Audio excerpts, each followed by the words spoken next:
In 1996, 56 volunteers took part in a study to test a new painkiller called trivaricane. On each subject, one index finger was covered in the new painkiller, while the other remained untouched.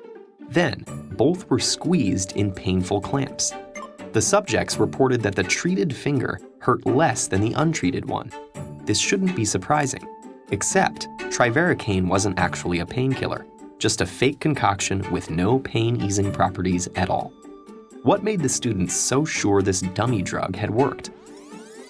The answer lies in the placebo effect, an unexplained phenomenon wherein drugs, treatments, and therapies that aren't supposed to have an effect and are often fake miraculously make people feel better. Doctors have used the term placebo since the 1700s, when they realized the power of fake drugs to improve people's symptoms. These were administered when proper drugs weren't available, or if someone imagined they were ill.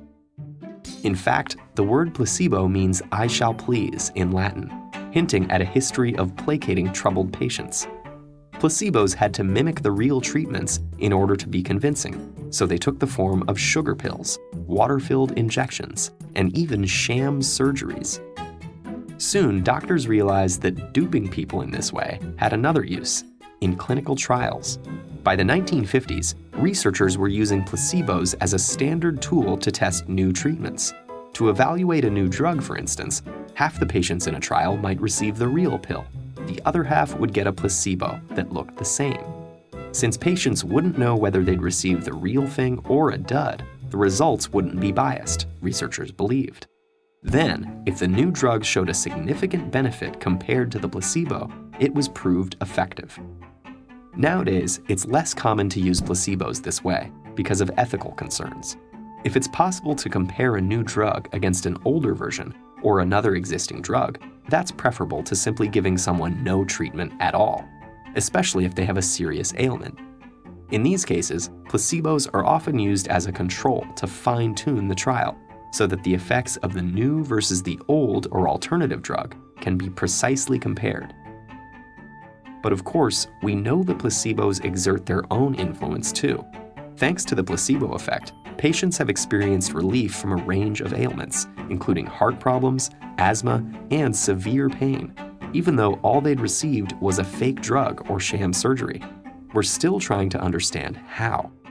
Some believe that instead of being real, the placebo effect is merely confused with other factors, like patients trying to please doctors by falsely reporting improvements. On the other hand, researchers think that if a person believes a fake treatment is real, their expectations of recovery actually do trigger physiological factors that improve their symptoms. Placebos seem to be capable of causing measurable change in blood pressure, heart rate, and the release of pain-reducing chemicals like endorphins. That explains why subjects in pain studies often say placebos ease their discomfort. Placebos may even reduce levels of stress hormones like adrenaline, which can slow the harmful effects of an ailment. So shouldn't we celebrate the placebo's bizarre benefits? Not necessarily. If somebody believes a fake treatment has cured them, they may miss out on drugs or therapies that are proven to work. Plus, the positive effects may fade over time, and often do. Placebos also cloud clinical results, making scientists even more motivated to discover how they wield such power over us.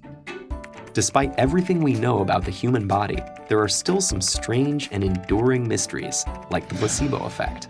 So what other undiscovered marvels might we contain? It's easy to investigate the world around us and forget that one of its most fascinating subjects lies right behind our eyes.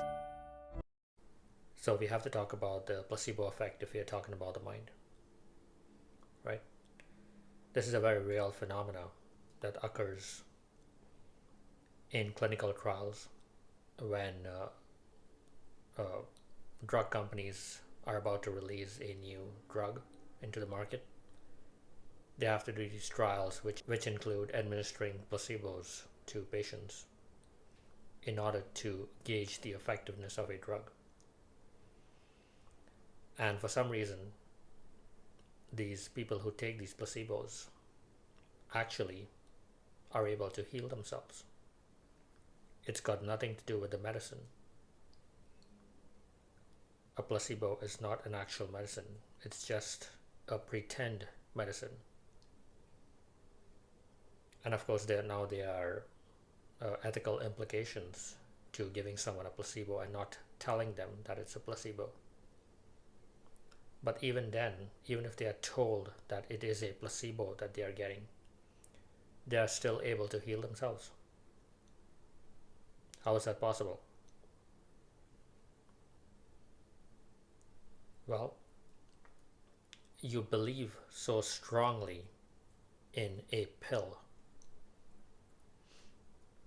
that somehow this positive thinking influences the mind to heal the physical body or lessen some pain. They even do these things called sham surgeries, as you saw in the video, where, for example, a patient might be complaining of some knee pain, some terrible knee pain, and the doctor tells the patient surgery will definitely help with that. And so the patient goes for surgery. But the doctor doesn't really do anything. Maybe he'll just poke a few holes in the patient's knee, cover it up, band-aid the wound, and the patient wakes up, sees that the surgery was performed, doesn't know that it was just a sham surgery. But the patient is cured of the knee pain. This has been documented. So the power of the mind is such that if you strongly believe something can cure you, it will cure you. It's just a belief. So is this the power of positive thinking? You hear statistics out there in the world. I'm in Canada, so you hear statistics like 2 out of every 5 Canadians will get cancer, and 1 out of 4 Canadians will die of cancer in their lifetime. When you hear such statistics, is that negatively influencing you? Why not put out some more positive statistics that actually promote health and well-being rather than negativity and cancer? And why aren't we doing more research, spending more money trying to understand what the placebo effect is, and how is it that the mind can so positively or negatively influence the physical body? And if you get a chance, you should do more reading, more research, getting into this phenomena that is called the placebo effect, and try to apply this into your own life by subscribing to more positivity and unsubscribing from things that spread negative messages, because it does influence you. After all, you get your information from the outside, right? So subscribing to things that bring you more good news, more positivity, will have an effect on your physical system. You will think more positively.